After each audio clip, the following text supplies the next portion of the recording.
kepada jahiliyah. Jahiliyah berasal dari perkataan Arab iaitu jahalah yang bermaksud tidak tahu, tidak mempunyai ilmu, atau secara ringkasnya bermaksud bodoh. Terdapat dua jenis jahiliyah iaitu jahiliyah mutlak yang pertama berlaku sebelum kedatangan Nabi Muhammad dan yang kedua jahiliyah muqayyad yang berlaku selepas kedatangan Nabi Muhammad SAW. Terdapat dua kategori masyarakat Arab jahiliyah iaitu yang pertama masyarakat Badui dan masyarakat Hadari. Masyarakat Badui tinggal di kawasan gurun dan pedalaman, manakala masyarakat Hadari tinggal di kawasan pesisir pantai. Agama dan kepercayaan yang diamalkan masyarakat Arab jahiliyah adalah antaranya agama Watani iaitu menyembah berhala, agama Samawi yang merupakan agama Kristian atau Yahudi, kepercayaan animisme iaitu memuja alam seperti buku, dan kepercayaan khurafat seperti milik nasib. Seterusnya, masyarakat Arab jahiliyah mengamalkan nilai hidup yang buruk seperti berzina, berjudi dan juga minum arak. Kaum wanita akan ditindas dan direndahkan kedudukannya, maka bayi perempuan akan ditanam hidup-hidup selepas lahir. Jahiliyah moden merujuk kepada keadaan masyarakat Islam pada masa ini yang mempunyai persamaan dengan masyarakat Arab jahiliyah sebelum kedatangan Nabi Muhammad SAW. Antara faktor berlaku jahiliyah adalah yang pertama, zanul sui, iaitu merujuk kepada sangkaan buruk, iaitu sangkaan buruk terhadap Allah. Yang kedua adalah al-istighna yang merujuk kepada perasaan rasa cukup, iaitu seseorang akan rasa diri dia tidak memerlukan hidayah atau pertolongan daripada Allah. Yang ketiga, al-istikbar yang merujuk kepada kesombongan. Seseorang akan merasa diri sendiri sahaja benar hingga menolak kebenaran yang sebenar. Yang keempat iaitu ayat adalah al-ahwa yang merujuk kepada hawa nafsu, iaitu seseorang akan mementingkan hawa nafsu semata dan tidak mementingkan Allah. Oleh itu, masyarakat Islam pada masa ini mengingatkan kita tentang masyarakat Arab jahiliyah apabila mereka terlalu obses dengan tren-tren terkini.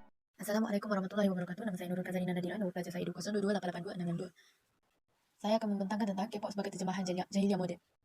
K-pop atau Korea merupakan genre muzik yang popular berasal dari Korea Selatan. Lagu K-pop biasanya dipengaruhi berbagai genre muzik iaitu pop, hip-hop, electronic dance, jazz, rock dan lain-lain lagi. Kumpulan penyanyi Korea biasanya terdiri daripada 4 hingga 21 orang anggota yang terkenal dengan istilah idol. Biasanya calon idol perlu menjalani tempoh latihan intensif bersama sebelum dibentuk menjadi sebuah kumpulan. Ini dilakukan bertujuan untuk memupuk semangat pasukan bagi menjaga keharmonian perkumpulan. Antara latihan intensif yang dijalankan adalah mempelajari koreografi, tarian, latihan vokal dan banyak lagi. Ini merupakan persediaan awal mereka sebelum melakukan siaran langsung pertama mereka sebagai sebuah kumpulan penyanyi idola. K-pop dikatakan muncul pada tahun 1992 melalui debut kumpulan idol lelaki yang bernama Sotaiji dan Boys. Kumpulan ini sangat popular di Korea Selatan dengan gabungan genre muzik rap, rock dan techno Amerika. Namun demikian, mereka memilih untuk membuahkan kumpulan pada tahun 1996. Kejayaan kumpulan ini telah menginspirasi seorang produser muzik iaitu Lee Suman untuk membubuhkan agensi iaitu SM Entertainment pada tahun 1995, di mana ini merupakan permulaan terbentuknya sistem latihan intensif sebelum seseorang bergelar idol. Sistem ini dikenal sebagai sistem trainee. Setelah itu, pembentukan agensi-agensi lain juga merupakan permulaan bagi K-pop untuk terus tersebar luas hingga ke hari ini. Namun, mengapa K-pop kini dikatakan sebagai jahiliyah moden? Hal ini kerana terdapat beberapa unsur yang terdapat dalam K-pop ini yang terkait sama seperti pada zaman jahiliyah di tanah Arab. Unsur jahiliyah moden ini bukan sahaja terdapat dalam aliran muzik K-pop sahaja. Malahan terdapat juga dalam beberapa drama Korea atau K-drama yang boleh dikatakan mempunyai unsur jahiliyah yang lebih teruk. K-pop ini bukan sahaja diminati oleh orang bukan Islam, malahan orang Islam juga amat minat terhadap genre ini. Pada tahun 2019, beberapa siri kajian telah dilakukan oleh Twitter Korea bagi mengetahui negara yang paling banyak meminati K-pop. Hasil kajian tersebut menunjukkan bahawa negara Malaysia menduduki tempat ke-7. Hal ini menunjukkan bahawa pengaruh K-pop sangat tinggi di Malaysia yang majoriti penduduknya beragama Islam. Berikut merupakan unsur K-pop yang terkait dengan jahiliyah moden. 1. Cara berkomunikasi. Kemunculan K-pop telah mendatangkan perubahan dalam cara berkomunikasi masyarakat masa kini. Hal ini disebabkan oleh munculnya pengaruh budaya, perilaku dan segala perkara yang berunsur Korea. Milenial mula meniru, mengimitasi dan mengikut segala yang dilakukan oleh idol mereka. Hal ini dapat dilihat melalui wujudnya slang-slang yang digunakan dalam komunikasi yang kurang difahami oleh orang ramai, serta budaya membungkukkan badan 90 darjah untuk menyapa seseorang. Penggunaan bahasa asing ini boleh mewujudkan kesalahfahaman kepada sesetengah orang. Seterusnya, cara berpakaian. K-pop juga mendatangkan perubahan terhadap cara pemakaian setengah Muslim dan Muslimah masa kini. Kaum milenial mula mengikut semua gaya pemakaian dikenakan oleh idol mereka kerana ingin mengikut tren, walaupun pakaian tersebut melanggar syarak. Ada sesetengah Muslimah yang berhijab, namun hijab yang dikenakan singkat sehingga menampakkan leher. Mereka juga memakai pakaian yang boleh dikatakan terkini dan mengikut tren seperti di Korea. Namun pakaian tersebut ada sesetengahnya yang sempit sehingga menampakkan bentuk badan. Manakala bagi kaum Muslim pula, terdapat sesetengah daripada mereka berpakaian seperti wanita, memakai aksesori seperti gelang, rantai dan sebagainya, serta pakaian mereka yang tidak menepati syarat untuk solat. Hal ini jelas menunjukkan bahawa mereka tidak mematuhi salah satu perintah Allah iaitu menutup aurat dengan sempurna. Seperti dalam surah Al-Ahzab ayat 33 yang maksud, dan hendaklah kamu tetap diam di rumah kamu serta janganlah kamu mendedahkan diri seperti yang dilakukan oleh orang jahiliyah zaman dahulu. Dan dirikanlah solat serta berilah zakat dan taatlah kamu kepada Allah dan Rasulnya. Sesungguhnya Allah bermaksud menghapuskan perkara-perkara yang mencemarkan darimu, wahai ahlul bait, dan hendak membersihkan kamu sebersih-bersihnya daripada segala perkara yang Yang ketiga, penggunaan lambang atau simbol yang merendahkan Islam. Penggunaan lambang sering jadi isu pada masa kini. Dapat dilihat daripada isu yang baru-baru ini tular, isu seorang stylist yang memberikan idolnya memakai rantai bersimbolkan nama Allah Subhanahu Wa Taala semasa melakukan promosi muzik mereka. Hal ini menimbulkan kemarahan warga maya yang beragama Islam kerana perkara ini dianggap menghina Islam dan merendahkan kebesaran Allah Subhanahu Wa Taala.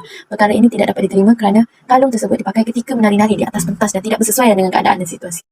Yang keempat, pergaulan bebas tanpa batasan. Pergaulan bebas tanpa batasan juga merupakan unsur K-pop yang melalaikan. Hal ini dapat dilihat melalui isu yang pernah berlaku pada tahun 2015 silam, di mana idol Korea menjumpai penggemar di Malaysia yang menyebabkan munculnya isu pelukan antara gadis bangsa Melayu dengan ahli-ahli kumpulan penyanyi lelaki tersebut. Perkara ini menjadi isu yang sangat tular pada masanya kerana ketika itu pergaulan sebegini sangat sensitif pada pandangan semua pihak. Namun begitu pada masa kini, kebanyakan orang ramai mula menormalisasikan pergaulan ini, di mana tiada lagi yang peduli soal pergaulan tidak terbatas dan mula menjadi perkara biasa bagi kebanyakan remaja masa kini.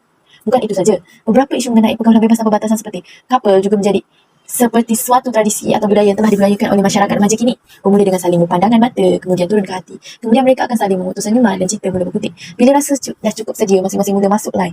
Ada yang berbalas nota, bagi yang lebih advance, teknologi SMS digunakan. Akhirnya apabila dua insan berlawanan jantina ini sudah saling suka, menyukai, mereka akan menyiarkan ikatan percintaan mereka dan kemudian berkapul. Namun, Islam menetapkan bahawa hubungan kapal ini haram kerana gaya ini akan menjerumuskan mereka ke alam zina. Berdasarkan surah Al-Isra ayat 32, dan janganlah kamu mendekati zina. Sesungguhnya zina itu adalah sesuatu perbuatan yang keji dan suatu jalan yang buruk. Dalam ayat ini Allah melarang kita mendekati zina. Allah menggunakan kalimah wala taqrabu, jangan hampiri, dan bukanlah kalimah wala ta'malu, jangan melakukan. Ini menunjukkan walaupun kita hanya mendekati zina, ia sudah pun haram. Itu saja daripada saya. Terima kasih. Kesan pengaruh K-pop. Terdapat 3 kesan pengaruh K-pop terhadap individu, masyarakat dan negara. Yang pertama, kesan pengaruh K-pop terhadap individu ialah menghadapi masalah psikologi, perubahan fizikal dan gaya pemakaian. Kesan pertama terhadap individu ialah menghadapi masalah psikologi. Kini, gejala kegilaan melampau generasi muda terhadap artis Korea semakin berleluasa. Hal ini menyebabkan mereka mengalami masalah psikologi serius yang dinamakan sindrom memuja selebriti atau dikenali sebagai CWS. Hal ini kerana seseorang mengalami ketaksuban yang tinggi boleh mempengaruhi mental dan pemikiran individu. Contohnya, mereka sanggup berbelanja ribuan ringgit sama ada untuk membeli pakaian dan barangan berkaitan dengan artis pujaan mereka atau ke Korea untuk menyaksikan konsert secara langsung. Kesan kedua terhadap individu ialah perubahan fizikal.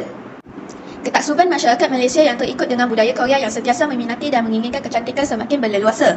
Hal ini kerana masyarakat Korea mengamalkan pembedahan plastik pada wajah mereka untuk kelihatan cantik dan menarik. Hal ini disebabkan artis Korea memerlukan pakej yang lengkap bagi mempunyai bahasa yang cantik dan kacak supaya dapat menarik perhatian peminat mereka. Kesan ketiga terhadap individu ialah gaya pemakaian. Ketaksuban remaja dengan budaya pemakaian Korea juga semakin meningkat sehingga budaya sendiri terabai. Hal ini kerana remaja pada zaman kini lebih memilih cara pemakaian artis K-pop mereka yang lebih trendy, berstyle dan berfashion. Tidak boleh disangkal, keunikan baju yang direka dapat menjadi kegilaan anak muda, lebih-lebih lagi jika baju itu digayakan oleh kumpulan K-pop kegemaran mereka. Seterusnya, kesan pengaruh K-pop terhadap masyarakat ialah tindakan luar kawalan dan merosakkan akidah. Kesan pertama terhadap masyarakat ialah tindakan luar kawalan. Pengaruh unsur K-pop menjadi serius sehingga membawa kepada tindakan yang negatif. Antaranya, terdapat segelintir orang yang meratapi kematian bintang K-pop kegemaran mereka. Contohnya, insiden kematian seorang artis Korea iaitu Kim Jong-hyun dari kumpulan Shinee telah mengumpulkan remaja Melayu yang beragama Islam mengikuti acara penghormatan terakhir kepada artis kesayangan tersebut. Kesan kedua terhadap masyarakat ialah merosakkan akidah. Pengaruh kuat budaya K-pop menjadikan seseorang itu secara tidak langsung mengagumkan budaya orang kafir dengan meniru gaya hidup mereka. Contohnya, kontroversi artis K-pop memeluk gadis bertudung di Malaysia pada tahun 2015.